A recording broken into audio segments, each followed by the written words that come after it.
Aunque en su obra aparecen escenas de playa, músicos, ruedos ibéricos, tiovivos, está más interesado en el espacio y los valores de la construcción plástica que en cualquier tipo de narrativa vinculado a una imitación de la naturaleza. Lo suyo es truncar perspectivas, valorar el vacío, descomponer planos y sugerir ambientes. Su trabajo es un ejercicio de destreza en la elaboración de líneas y colores arrancados a la emoción. Hoy repasamos la obra de Javier Cabo, un santiagués de la cosecha del 60 que expone en la compostelana Galería Metro.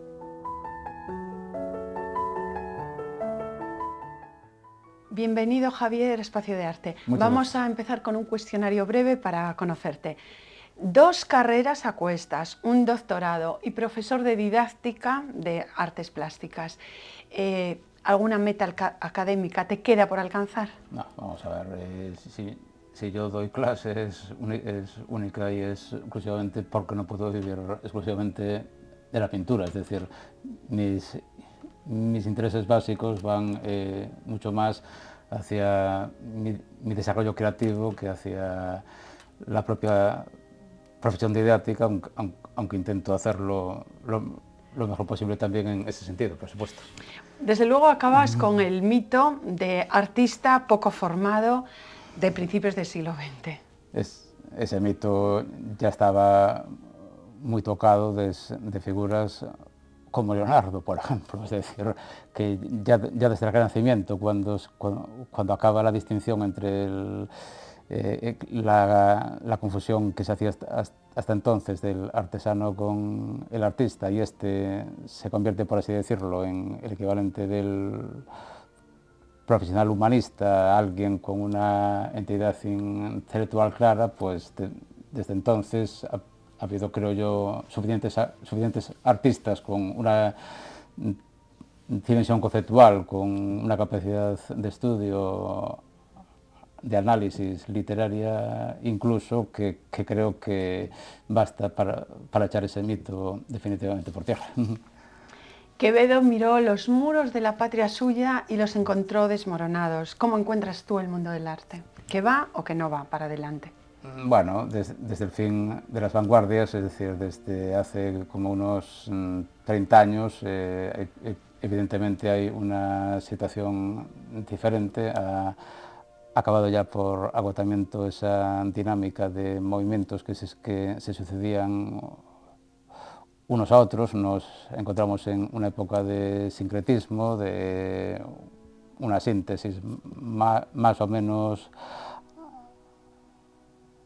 afortunadas, pero yo siempre he pensado que la idea de la vanguardia ocupa después de todo solamente un lapso muy reducido de la historia del arte, es decir, es algo que nace a mediados del siglo XIX, acaba a fines del XX, y dado que la pintura desde Altamira tiene ya unos 30.000 años, no me parece significativo tomar un lapso tan reducido para decidir cómo va a ser el curso del arte en el futuro.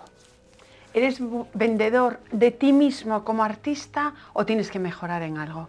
Bueno, como relaciones públicas soy un desastre, debo decirlo, pero es decir, siempre he pensado que la mejor tarjeta de presentación de un artista es su propia obra, y que si esta no interesa, si no llega, si no hace un contacto, es una reacción plenamente legítima por parte del público.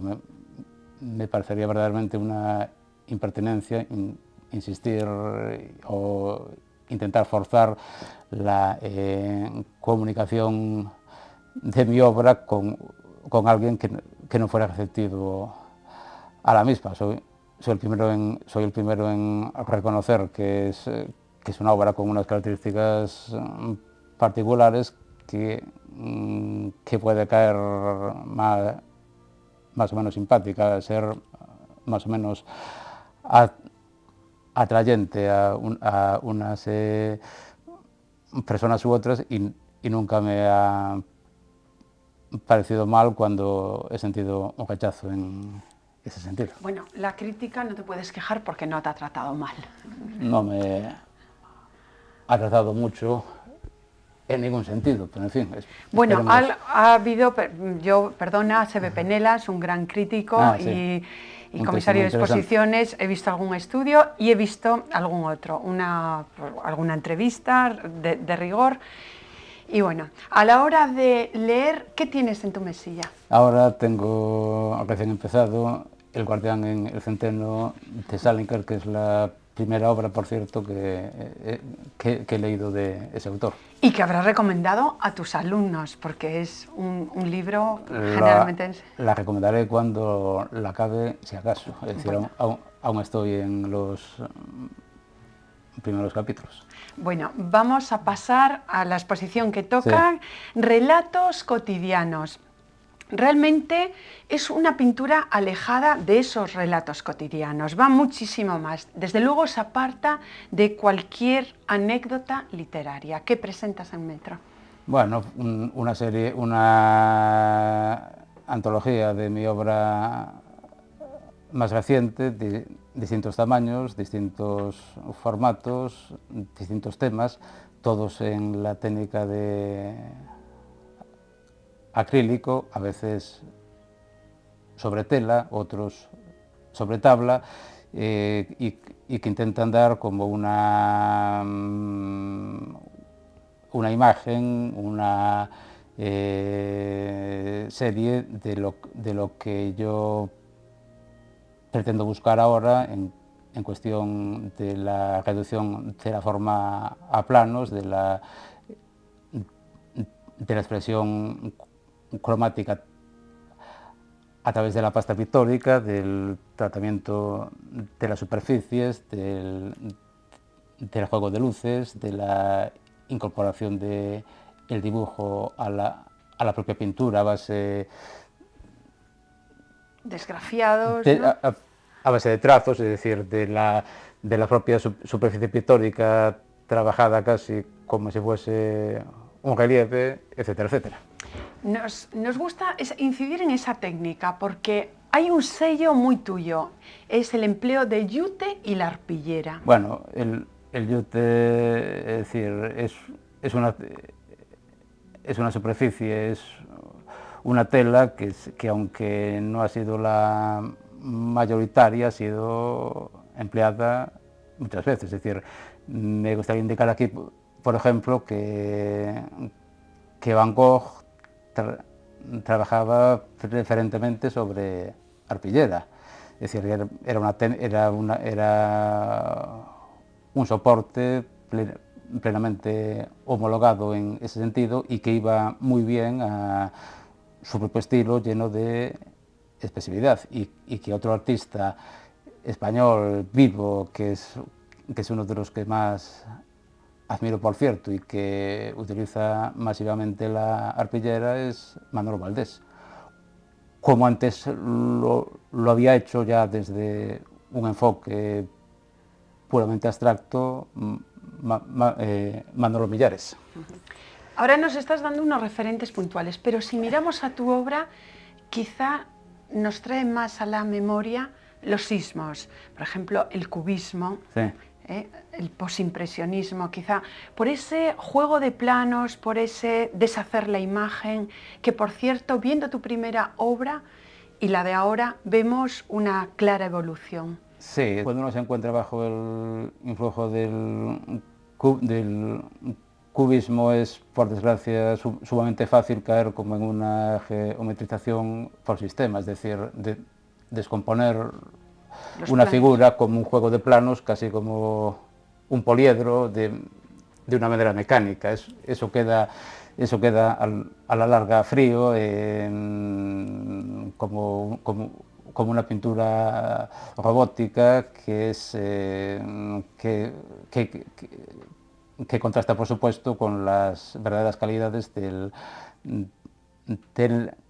auténtico cubismo. Cuando me he dado cuenta de los peligros a los que me estaba acercando en ese sentido, lo que he procurado es contrarrestar esa concepción formal de formas cerradas, geométricas, que pienso mantener siempre con un tratamiento de las superficies más vibrante, con los juegos de texturas, con los efectos de la lija, raspados, rascados, para que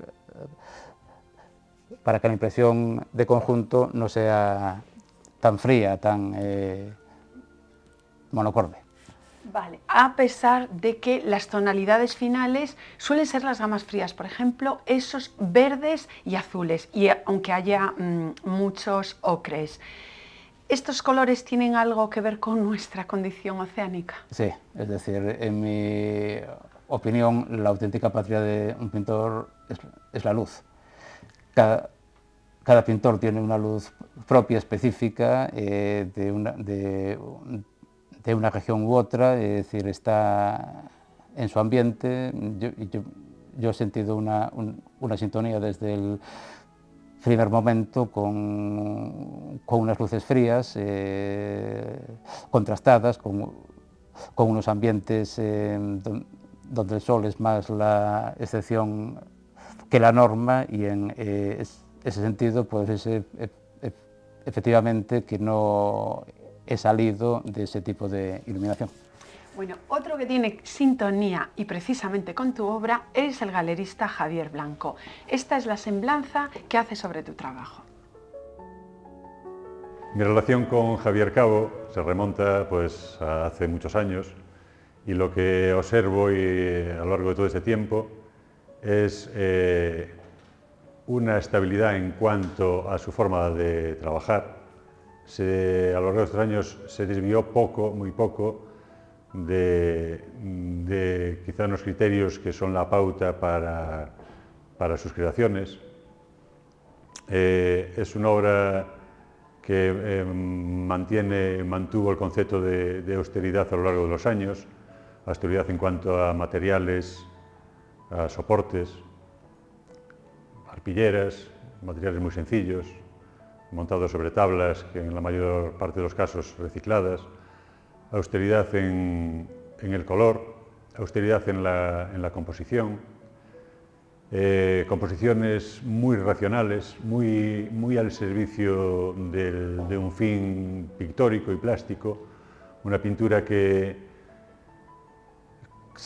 cabalga entre la figuración que propone y que se pueden ver en sus cuadros, pero de alguna manera son pues arquetipos que utiliza para llevar a sus límites la pintura, casi al límite del abstracto en muchas ocasiones.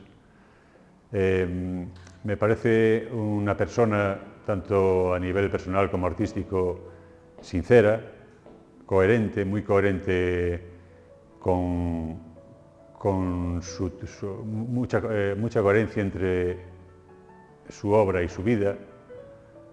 Se identifica muy fácilmente, si conoces a Javier Cabo personalmente, lo identificas muy fácilmente con su obra. Y sobre todo, bueno, yo pienso que es una persona que en su trabajo siempre persigue lo mismo, que es la verdad en cuanto a resultados plásticos y pictóricos. Muchísimas gracias a Javier Blanco. ¿Algo que añadir? No, solamente que nos conocimos en los años 80, que hemos estado colaborando desde entonces, primero en la galería que se llamaba Mundo Creativo, luego MC, luego Metro en su primera etapa, ahora Metro en su segunda, y desde luego, es decir, tanto a nivel personal como profesional mantenemos un contacto excelente, es decir, lo he encontrado siempre una persona franca que me ha dicho lo que le parecía bien, y lo que no le parecía tan bien de las cosas que estaba haciendo, y espero, por supuesto, que esa magnífica relación que hemos mantenido hasta ahora se prolongue en esta segunda fase de la galería con todo el éxito que esta última merece. Habla Javier Blanco de sobriedad y austeridad. Sí. Yo creo que también se puede llevar a tu persona.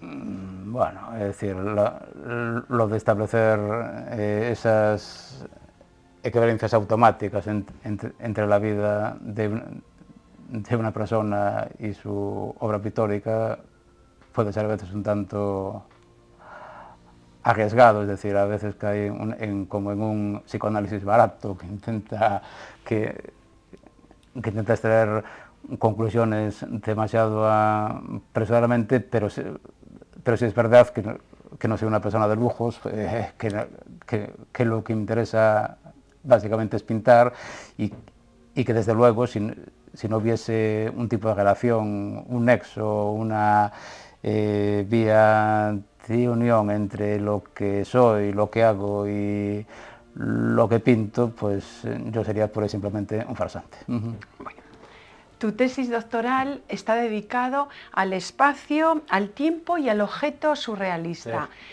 Sí. Un estudio muy riguroso, de verdad ha sido todo un lujo y yo creo que ha sido muy altamente calificado. Pero quiero incidir en si ha influido de alguna manera en tu producción pictórica. Poco, es decir, mi interés por el surrealismo va hacia unos autores específicos, es decir, me interesa sobre todo el hecho de que el surrealismo sea una de las poquísimas vanguardias que ha concedido toda la importancia debida al contenido, al tema en el cuadro. Y yo, aunque de otro modo y sin buscar vías hacia el inconsciente ni nada por el estilo, siempre he intentado que el tema participe o tenga cierto peso dentro del cuadro y no sea pura y exclusivamente un pretexto para la forma como sucede tantas veces.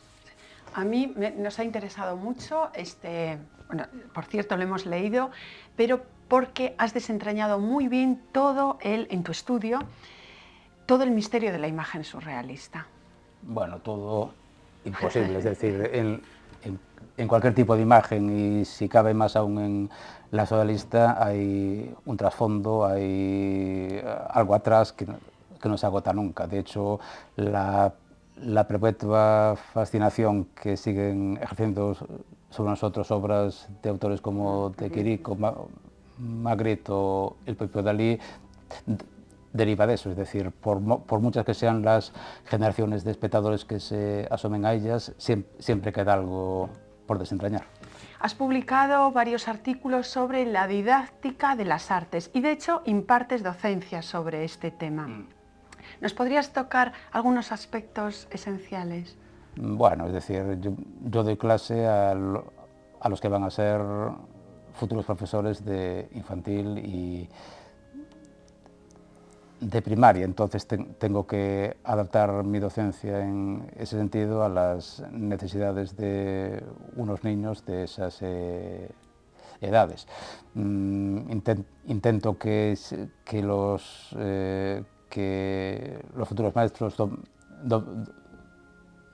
dominen un abanico de técnicas lo más amplio posible, ya que por desgracia en las escuelas y en los colegios se da un número demasiado reducido de estas últimas, y también que sean capaces de apreciar los fundamentos, los componentes básicos de la imagen, que intenten conciliar ese plano analítico con el plano puramente técnico para lograr obras y luego dar clases sobre las mismas con una base suficientemente adecuada. ¿Dónde están las fronteras del arte actual? Las fronteras están siempre relacionadas con la situación sociológica de las artes, es decir, no hay, el arte no es un fenómeno aislado, no es algo que se desarrolle en un vacío de campana neumática, sino que está inmerso en una sociedad determinada. Entonces, el hecho de que la imagen que hoy marca la pauta, la que es decisiva, la que se impone en todos los sentidos, la que está presente en todos los órdenes, sea la imagen digital, marca decisivamente las opciones del arte en ese sentido. Es decir, todas las creaciones que están inmersas en ese marco digital, toda la imagen de tipo informático es hoy la que marca la referencia. Lo que está por ver es si en el futuro la imagen informática, toda la versión digital de la imagen será capaz de mantener ese ritmo, podrá cuajar por fin en unas realizaciones válidas, universales y que duren para siempre, o si va a quedarse simplemente en una novedad de tipo puramente tecnológico. Desde luego a ti no te marca. No, nada. Totalmente alejado de cualquier tipo de moda. ¿Por qué? Bueno, es decir, lo que interesa, es decir, la moda indica siempre una obsesión con el presente que no tiene nada que ver con la auténtica esencia del arte, que es precisamente lo que está inmune, lo que traspasa y trasciende algo tan efímero como la moda. Es el gran momento de la gran exposición de Madrid, del Museo Thyssen, sí, de Cézanne. ¿Te dejarás caer por allí? Si puedo, sí. Yo ya vi la primera exposición de Cézanne que se hizo en España, que fue en Madrid, en el Museo de Arte Contemporáneo, en los años 80, y fue una auténtica revelación. Era una exposición amplísima, es decir, tuvo además una acogida muy buena, y era la primera vez que yo podía ver en conjunto una panorámica realmente completa de uno de los pintores que más admiro y que en mi opinión es el auténtico fundador del arte moderno. Así que me permito también desde aquí invitar a todos los espectadores para que, si tienen la oportunidad, no dejen de pasarse por el Thyssen en los próximos meses. Bueno, y por tu exposición, muchísimas gracias, Javier. Gracias a ti. Que sea todo un éxito, porque hacía tiempo que no exponías justo por tu tierra.